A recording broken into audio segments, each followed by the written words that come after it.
week's recording, Jerry did, and the sound was a little low on it.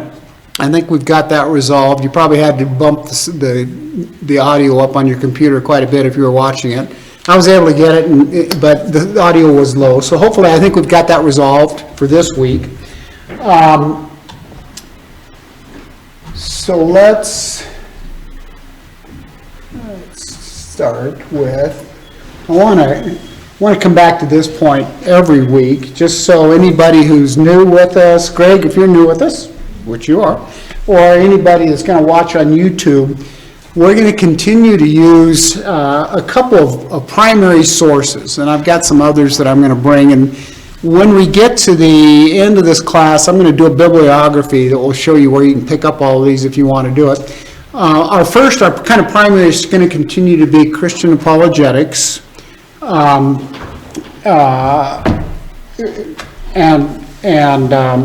That's from Apologetics Press, and I put it up on the screen so you can see where to get it. If you want to, you can download all of these. They'll give them to you for free because they want them out there. And it'll be a PDF file, so if you want to, you can do that. If you buy them like we did, those things, this whole packet is only $4 for all of them, so it's well worth it. The second is a book by Norman Geisler, I Don't Have Enough Faith to Be an Atheist. So we're going to continue to stay with both of those. And tonight we're going to be it's going to be the third session, but it's going to be the second argument for the existence of God. The first one was called the cosmological argument, which we talked about, cause and effect. If the universe is here, it's an effect, it must have had a cause. Tonight we'll talk about the teleological argument, which is the universe that is here shows plenty of evidence for design. If there was a design, what does that mean? There had to be a designer. So tonight we'll spend some time with that. And then our third argument we'll do next week, which will be the moral argument. And one has to ask the question, where do morals come from? Did those somehow manifest themselves as we evolved? So that's what we'll deal with next week. But let's start this week on the teleological argument. And if you've got we won't have new notes this week because we didn't get into this last week. So if you'll look in your books, you probably put them in, it'll be the same set of notes. It'll be lesson one meaning our first session, but it's going to be the third lesson in the session. And it's going to say the existence of God, design. And we're going to look at first the teleological argument, and then we're going to look at three different designs. One, the design of the universe. Two, the design of the human body. And three, the design of the animal kingdom. So that's where we're going to be tonight. Let's see. And one of the first things that you'll find on your notes is there's something called the law of rationality. Again, highfalutin word, but it simply means this. It states that a person should accept as true only those conclusions for which there is adequate evidence. Well, that seems to be, that makes all kinds of sense, but there's a lot of that is not happening today, where there's more than adequate evidence that people refuse to accept. So the law of rationality says a person should accept as true only those conclusions for which there's adequate evidence. By the way, I'm on the first page of your little booklet. So in discussing the case for God's existence, you often hear people complain about Christians saying, well, it's in the Bible, therefore I believe it. Well, here's the reality. Theists use logic. Theists, which is what you are, one who believes in God, use logic, reasoning, factual data to present arguments that are adequate to justify the conclusion that God exists. And that's where we start the teleological argument. Now, first of all, let me just read to you what the teleological argument is, and what I think is a great anecdote out of Norman Geisler's book.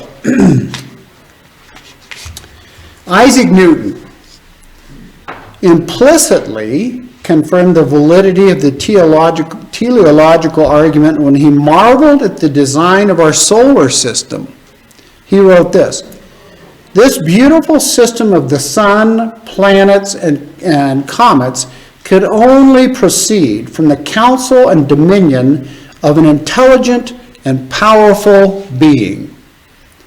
And William Paley went on, a century later, and he said this. He made his argument famous by saying this. And his point was, every watch requires a watchmaker, right?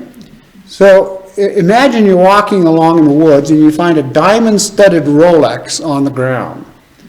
What do you conclude is the cause of that watch? The wind and rain? Erosion? Some combination of natural forces? Of course not. There's absolutely no question in your mind that some intelligent being made that watch, and that some unfortunate individual must have accidentally dropped it there. Scientists are now finding that the universe in which we live is like that diamond-studded Rolex, except the universe is even more precisely designed than the watch. In fact, the universe is specifically tweaked to enable life on Earth, a planet with scores of improbable and interdependent life-supporting conditions that make it a tiny oasis in our vast, hostile universe. We're going to talk about some of those things in what's called the anthropic principle, which I'll come back to here in just a minute. But let's deal with teleology first, and we'll define it.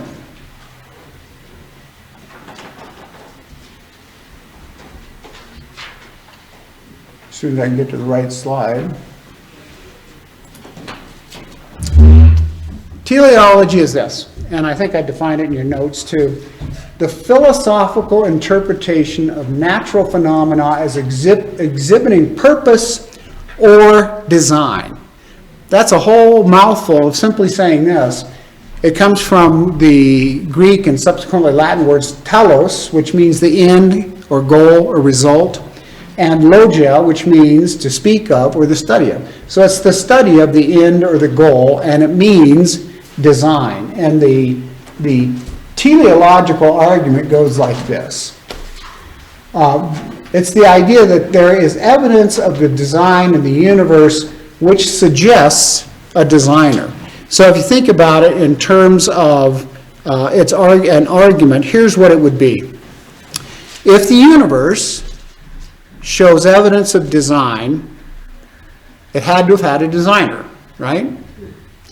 The universe does show evidence of design, therefore, the universe must have had a designer. Now, here's where the problem is. Well, let's back up first and say that even an unbeliever understands that a poem doesn't just appear, it gets written by a poet. A drawing doesn't just appear, it gets drawn by somebody who's drawing it. So the issue is not so much that there's disagreement between the person who believes in God and the person who does not. This has nothing whatsoever to do with what design demands a designer. Rather, the point of contention is whether or not there is design in nature adequate to prove the conclusion that a designer exists. That's where this argument comes in. In other words, the argument isn't so much that things exist in nature. The question is it design, in which case there is a designer, or is it random chance that these things occur? That's where the argument comes. So now let's make a case. Let's make a few cases here for the fact that the universe and everything in it has a designer. And first I'm going to deal with the design of the universe. So our universe operates using exact scientific laws. The precision of the universe and the exactness of these laws allow scientists to launch rockets to the moon with full knowledge that they will land within a few feet of the intended target. Now, this precision and complexity and orderliness within the universe, that's not in dispute. But while atheists willingly admit there is a complexity and even order, they're not prepared to say that there is a design because they know that a purposeful design demands what? A designer, right? If there is a purposeful design, how did it get there? Who was behind the designer? So is there evidence of a design?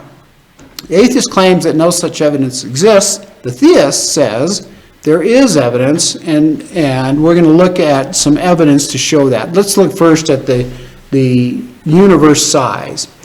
The universe is huge, and when you get a chance, you want to spend a little time on page 2 just looking at it. But let me hit just a couple things. There are an estimated 2 trillion galaxies in the universe, and innumerable stars. The Milky Way galaxy, in which we live, contains over 300 billion stars, and is so large that even moving at the speed of light, it would require 100,000 years to travel across it. You know what the speed of light is? 186,000 miles per second. Per second. 180, if you didn't hear Dale, 186,000 miles per second. That's the speed of light. So to cross our universe, it would take about 100,000 years to travel across. That's how big the universe is. There's a number of other facts here that you'd find just almost impossible to believe. Dale? I've thought that the best argument I've ever heard to support the old age of the Earth is the speed of light. Because if it's only 6,000 years old, we wouldn't see many stars because of the speed of light. We're not allowed to get here yet. But it seems interesting to me that every time that I can think of in Scripture, it says he stretched out the heavens. And we assume that the speed of light's always been constant. Good point. It's slowing down. But when he stretched out the heavens, that light could have been continuous as things moved out, and therefore it doesn't take 200,000 years or millions of years for the light from the distant stars to be seen on planet Earth. But it is their best argument, I think. We're going to spend some time on old Earth, new Earth theory as we get a little further into this. I'm not sure if it's going to be in this first block. You know, we talked about there's 10 lessons in this first block. It may be in the second. I don't recall exactly where it is, Dale. We're also going to spend a little time on, and we've talked some about that, on the different theories of creation. Is it a literal 7 days? Is it what's called a gap theory? We're going to talk about some of those things as well. And I don't recall if it's in this session or the subsequent one. That's just a teaser for having to come here for the rest of them, right? So, so now, what about the universe and design? And I'm going to give some examples. Here's the first example. Actually, let me read something out of Norman Geisler's book, and then I'm going to bring up the example because it's easier to see. There are highly precise and interdependent environmental conditions which are called anthropic constants, which make up what is known as the anthropic principle. Anthropic comes from a Greek word that simply means human or man. The anthropic principle is just a fancy title for the mounting evidence that has many scientists believing that the universe is extremely fine-tuned design to support human life here on Earth. I want to look at a few of them.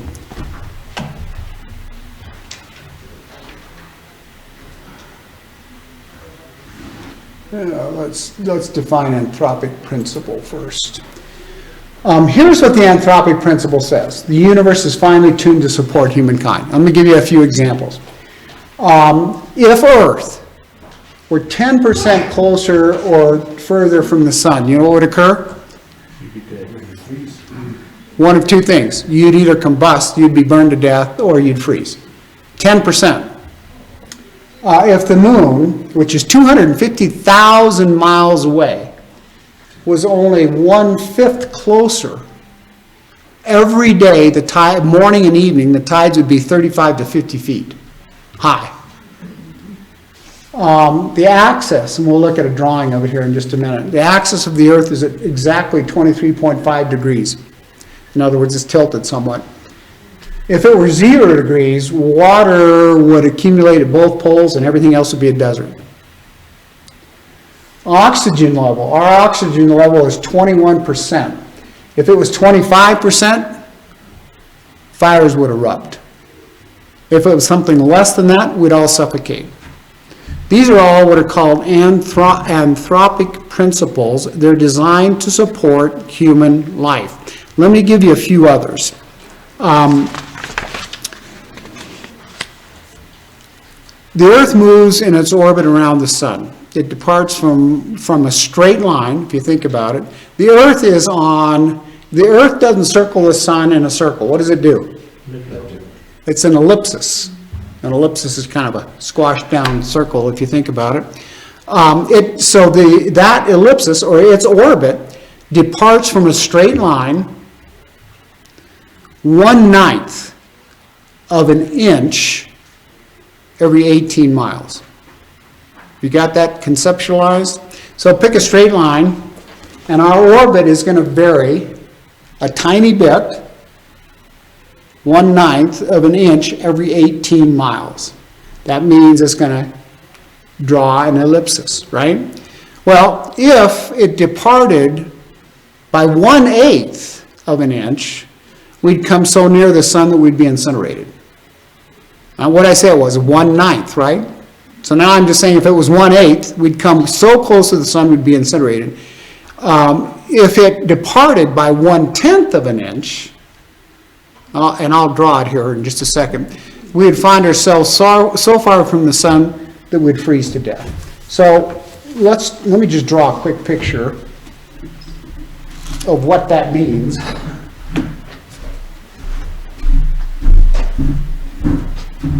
And unfortunately, I'm not going to be able to see it over there at the top. I'm going to call this a straight line.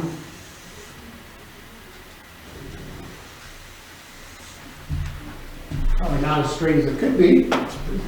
But what our Earth does is, if this represented 18 miles, in 1 inch, in 18 miles, we're going to vary the track of the Earth is going to vary 1/9 of an inch. Everybody follow that? If it did 1/8 of an inch, let's see if I can draw this with some precision. 1/8 of an inch or 1/10 of an inch, we'd come too close to the sun or too far away from the sun. Can you imagine the difference? Well, think about it. The difference between 1/8 of an inch, 1/9 of an inch, and 1/10 of an inch. Right? So the point is that is so precise that can't possibly have just popped up. There's a couple of others that I think are even more interesting.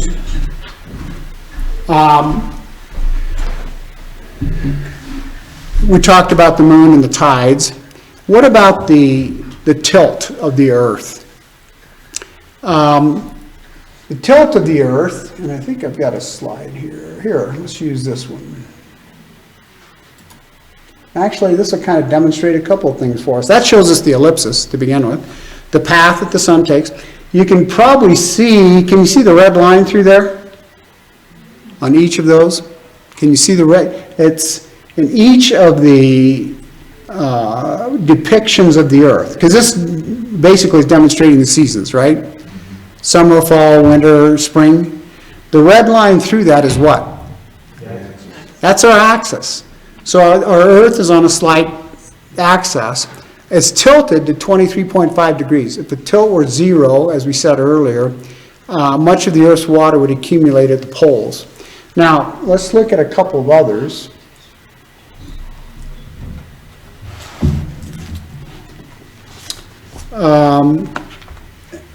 And then I want to summarize the anthropic principle.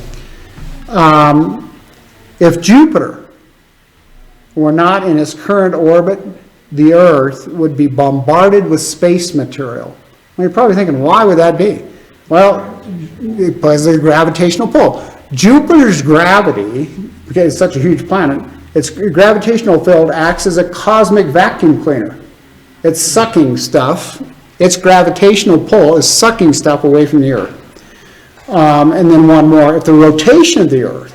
Now we talked about there's an axis. So this is what? What we're showing here is what? That's its orbit. There's one other thing it's doing, and what is that? If it's got an axis, it's spinning, right? It's rotating. So if the rotation of the Earth took longer than 24 hours, the temperature differences would be too great between night and day. If the rotation period were shorter, atmospheric wind velocities would be too great. Now, you might think, well, those are all pretty interesting things, and they are to me. What we don't realize is there are more than 100 very narrowly defined constants that strongly point to an intelligent designer. We've just looked at a handful of them.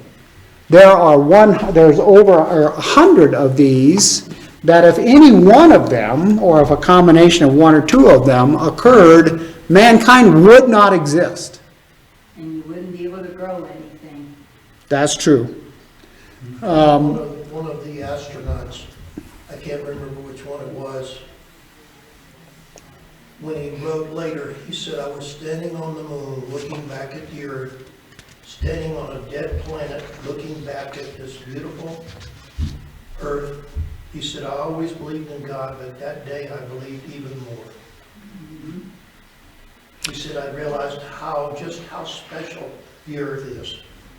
Well, it's amazing to me, even when I see photographs from outer space, I just go, man, how could you not agree when Paul, I don't think ever conceived of writing a spaceship, although Paul was a pretty smart guy. I don't think he ever conceived of writing a spaceship, but what does he say? You can't help but see God in the evidence of his creation.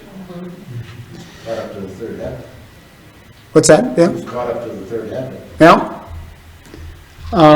Which is, never mind, I was going to make a terrible joke about 7 heavens, and never mind, let's move on. So now let's summarize this first part of the teleological argument in the design of the universe this way.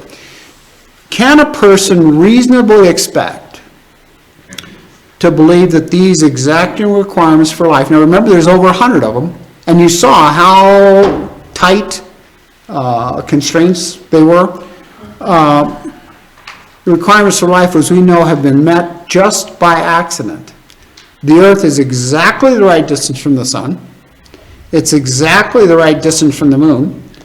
It has exactly the right diameter. It has exactly the right atmospheric pressure. It has exactly the right tilt. It has exactly the right amount of ocean water. It has exactly the right weight and mass and so on. Now, if this many requirements were met in any other area of life, the idea that they had been proved just by accident would be dismissed immediately as ludicrous. How many people are going to believe that these kinds of coincidences, and you know my theory on coincidence, there's no such thing as coincidence, there's only providence. How many people can possibly believe that over some period, I don't care how long a period of time you take, that all of these things could have occurred where man could be here? Yet, that's what happens. Now, I wanted to hit one last thing. There's a famous British astronomer, Sir Frederick Hoyle, who said this: the idea of randomness and disorder somehow giving rise to design and order is like saying that a tornado could sweep through a junkyard and assemble a Boeing 747 from all the scraps. The statistical improbability of the universe just happening is staggering. The only alternative is that it was created by An intelligent designer. an intelligent designer. Dale? Is this argument dependent all on the fact that life is carbon-based on our planet, as opposed to silicon-based or some other? I've heard arguments of the billions and billions and trillions of planets that exist.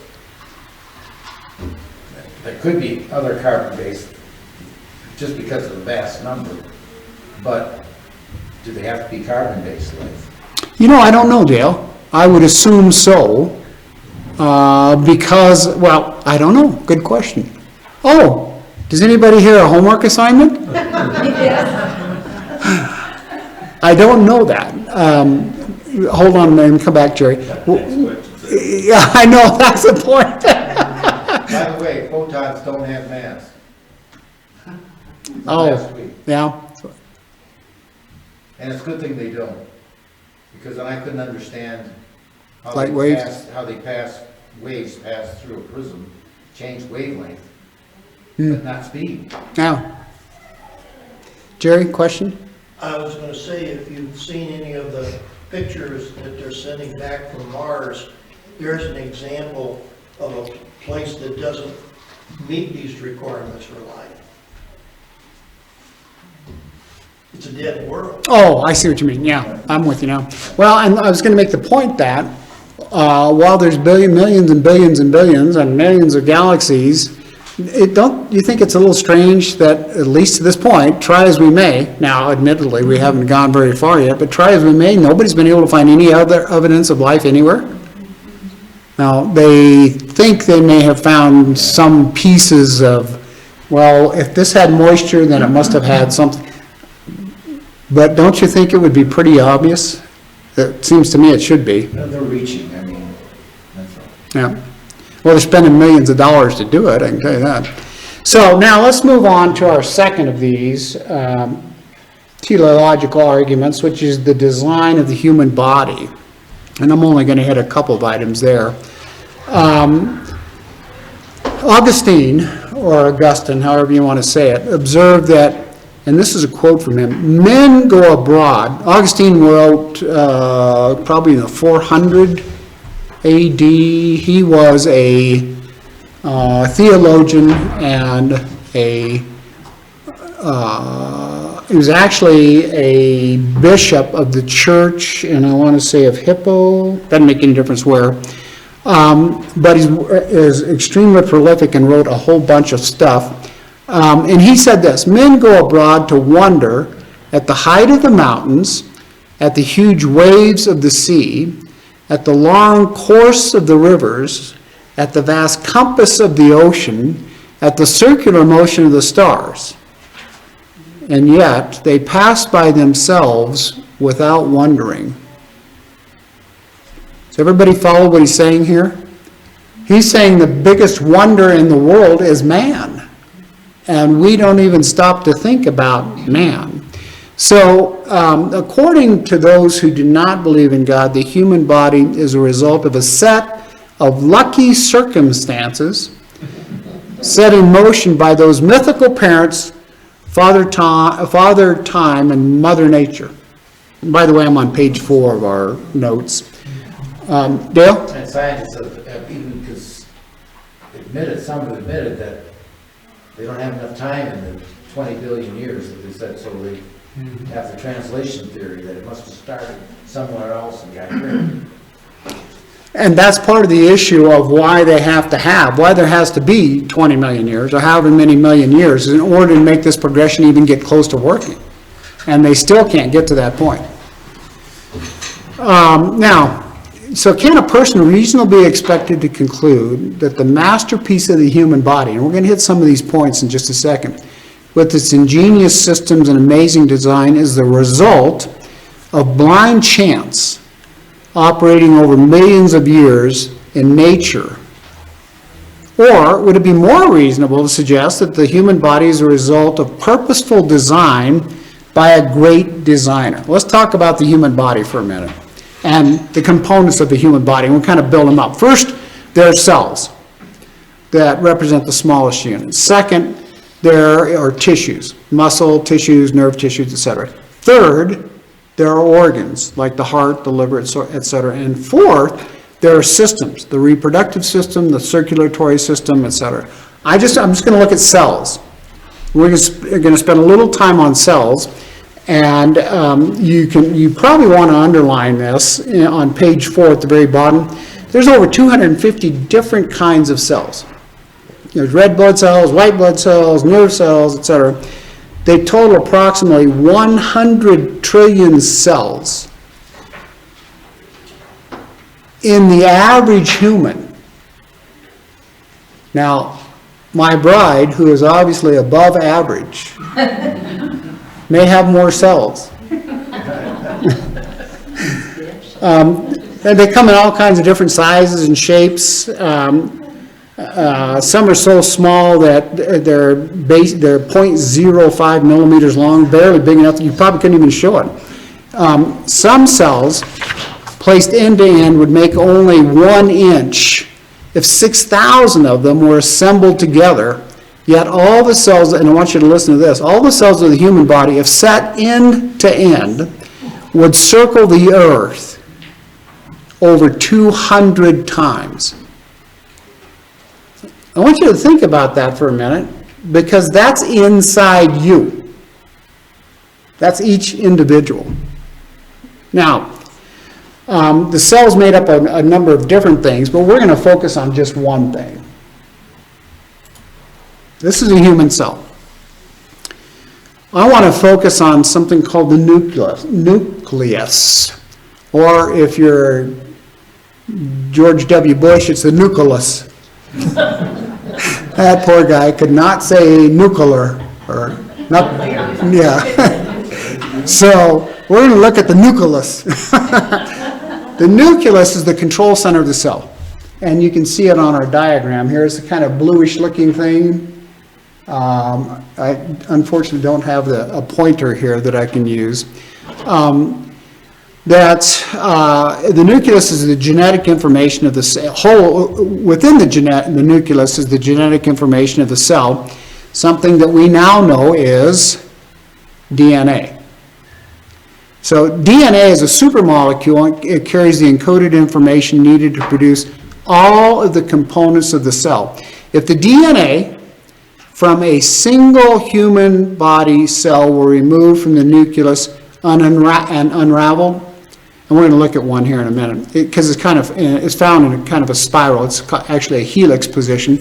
It would be approximately 6 feet long. This is one cell, and would contain approximately 6 billion nucleotides known as the base pairs. It's been estimated that if all the DNA in an adult were placed end to end, it would reach to the sun and back 400 times. That's inside your body. In other words, take all the DNA in your body, stretch it out. It would, in the average a human adult, if it were put end to end, it would reach the sun and back 400 times. The distance to the sun is 93 million miles. 186 million. No. Well, then these guys are wrong. Sun and back. Oh, sun and back, yeah. Oh, I'm sorry, you're right, to the sun. Yeah, you got to come back. Yeah, good point, Dale. Well, you don't have to, actually, you couldn't come back if you got there, could you? But in terms of our DNA, that's how many times, would do that 400 times. That's in one cell, or no, that's in the body, in the human body. Take all the DNA, and that's what you'd have. So, DNA, which looks a little bit like this guy, it doesn't look a little bit like this, it looks exactly like this. That is the DNA, the blueprint for life. I don't know if you can see them from where you're sitting, but they're there's only 4 letters involved here, A, T, C, and D. I don't remember what they are. The position of those letters is what determines your genetic makeup, your genetic code. So that's what the DNA does. It's a multi-layer operating system, and if the information were written in English, the DNA in a single human cell would fill a 300-volume set of encyclopedias with approximately 2,000 pages each.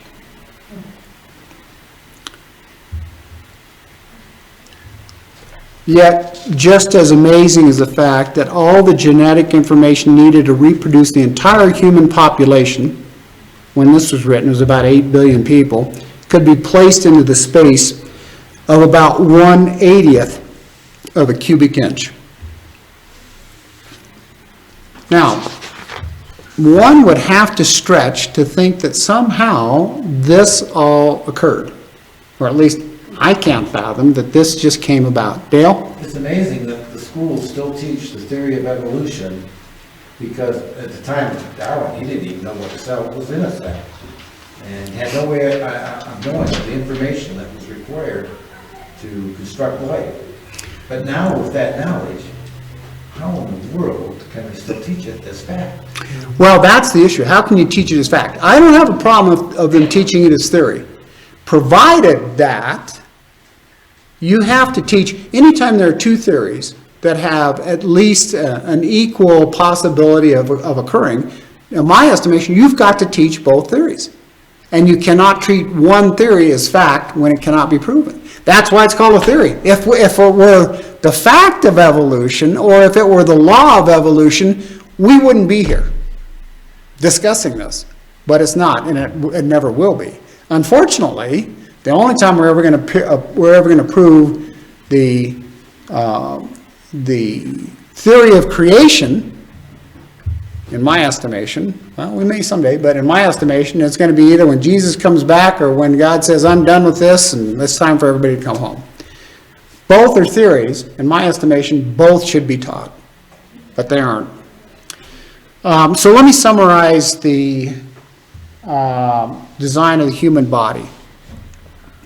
What then may we say about the amazing genetic code found within the DNA in each cell?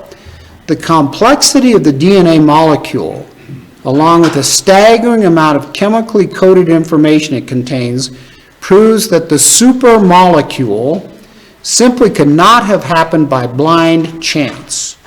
An intelligent designer is demanded by the evidence. There is no way what we just looked at could possibly have developed. We're going to look at something probably in the next couple of weeks related to that, but I want to come back to it. First, I want to finish up the design argument with the design in the animal kingdom. And I'm just going to look at two of them. And the first one is this guy right here.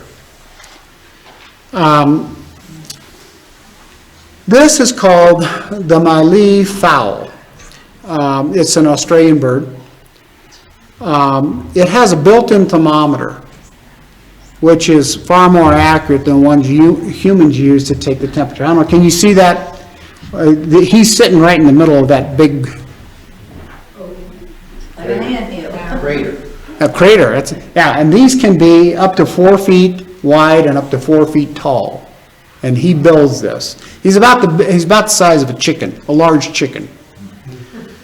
Well, when the time comes for the female to lay her eggs, the male bird digs a pit in the ground, kind of like what you're looking at here, and piles a large mound of sticks and leaves in the pit. You can't really tell it in this photo, but the reason I use this photo is I want to point something out about it.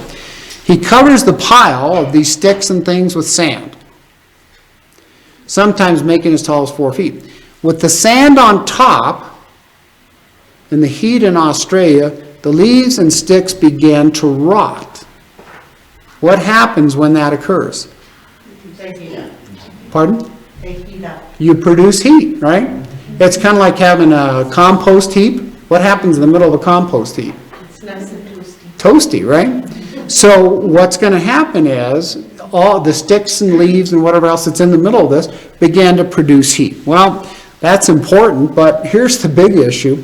Several times a day, the male pokes his beak into the ground. He then sticks out his tongue, which is such a good thermometer that can measure a temperature change of 1/10 of a degree. If the mound is too hot, he removes some of the sand. If it's too cool, he adds more sand. After about 7 weeks, the incubation occurs and babies hatch. So how does the Mallee fowl know the exact temperature to keep its eggs? How does it know that the rotting leaves covered by the sand will produce heat? How does its tongue measure temperature change of 1/10 of 1 degree? Millions of years of training and experimentation. Lots of Until he learned it, how did it survive? That's where This information we're going to come up to something called irreducible complexity. It's going to be a few sessions. How is it he got to that point? And I will tell you that both this one and the next one I'm about to use, atheists will use these very same examples to prove that the animal did over time get to this point. That's why this book is titled, I Don't Have Enough Faith to Be an Atheist. Yeah, it's pretty, I guess I'm just not smart enough to be an atheist. But let me go on to the second one, because I think the second one's even more interesting. And that is this guy. And then I'm going to demonstrate something that Dale just brought up. This is called the bombardier beetle. Has anybody ever heard of it? Yeah. Flip it over and it can't move. Pardon? Flip it over and it can't move. Really? If it's what I think it is. Well, probably any beetle. There's all kinds of varieties of beetle. This one's pretty specific, and I'll tell you why. It has a pulse defense mechanism that works like this. It's got two chemicals, hydrogen peroxide and hydroquinines, which are produced in glands and then are stored in large reservoir housed within the beetle's abdomen. When the animal is threatened, muscles surrounding the reservoir contract, pushing the chemicals through a valve into a heart-shaped reactor. We'll look at this in just a minute. A reaction chamber lined with cells that secrete the peroxides, and these enzymes quickly break down to hydrogen peroxide and catalyze the hydroquinines into a different compound known for their irritant properties. Here's what happens with it. The chemical reaction results in a release of free oxygen and heat. The beetle ejects the spray out of a revolvable turret at 212 degrees Fahrenheit in kind of a pulse-like fashion. So what does all that mean? That's true. It's a defense mechanism. He is basically... He's basically shooting fire. He's basically incinerating or killing all the people around him. But I want you to notice a couple of things. First of all, he's got the ability to direct where that's going, right? Secondly, he's got to have, if all those pieces are not there, what happens? There's a pretty good chance he's gonna blow up, right?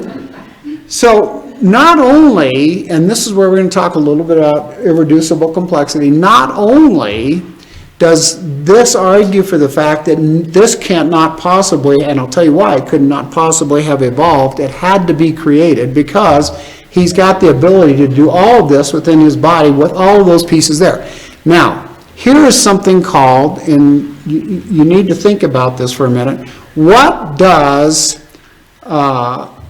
evolution depend on?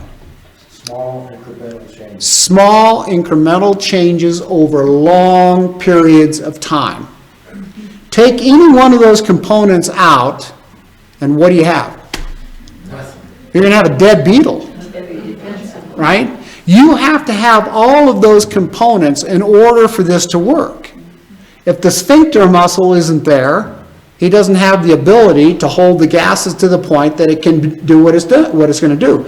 If he doesn't have the ability to vary where he's shooting, he may never hit the target. All of those pieces have to be there from the moment that he begins, or he will not survive. He's going to be eaten, he's going to be stepped on, or whatever it is. That is called irreducible complexity. Irreducible complexity means that you cannot reduce any organism down to a point, you can reduce it down to a certain point, but once you get to that point, you can't reduce it anymore because the organism will not survive. It's probably one of the best arguments, by the way, for the fact that small incremental changes over long periods of time will not work.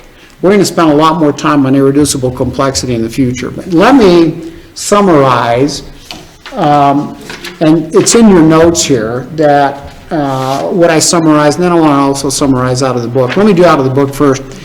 The conclusion to all of this is the only people who have difficulty understanding the implications of design are those who have refused to have God in their knowledge, which is from Romans 1:28. Such people can say there is no designer, but their arguments are not convincing. One does not get a poem without a poet, or a law without a lawgiver. One does not get a painting without a painter, or a musical score without a composer. And just as surely, one does not get purposeful design without a designer. The design in the universe, from the giant universe to the tiny cell, is apparent, and is sufficient to draw the conclusion demanded by, we're going to come back to it, the law of rationality. God does exist. In the summary I put together in your notes, the teleological argument is this: intelligent design is a theory that life or the universe cannot have arisen by chance and was designed and created by some intelligent entity. It believes that the universe is so complex that it must have been designed by a higher intelligent being. This theory is that life did not evolve by natural selection, but was designed by a designer. All right, we've got time for some Dale's Dailies, but first of all, we've got time for questions. Any questions? That's not a question, but just looking at the design of the beetle in the back half, looks like it's designed for a very specific purpose. Defense. I know that's a simplified makeup of the beetle, but still, it looks, the back end is much larger than the rest of the beetle. Yeah. And you think, well, there must be a specific purpose for that.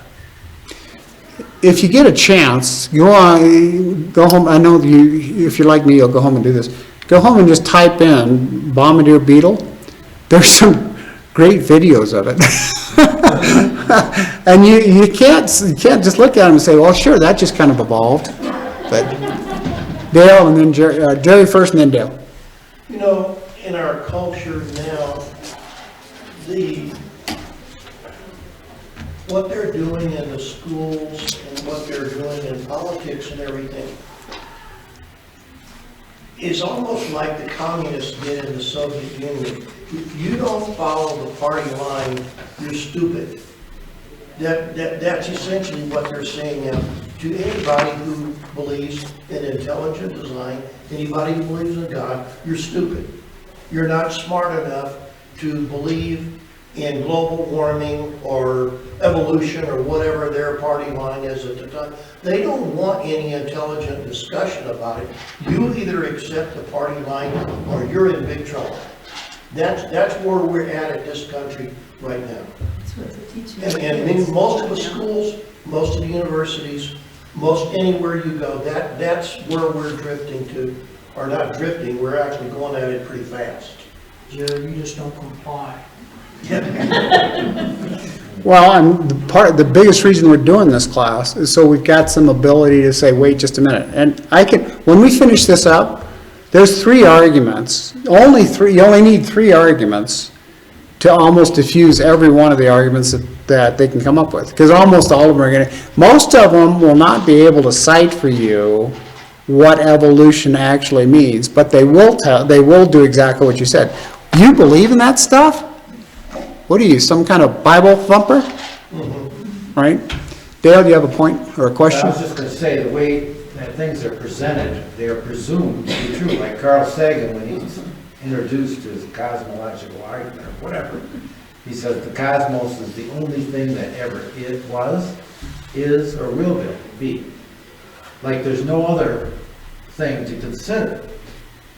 And that's the part of the problem we have, particularly with our kids, that when they get exposed to this kind of stuff, they think that's true.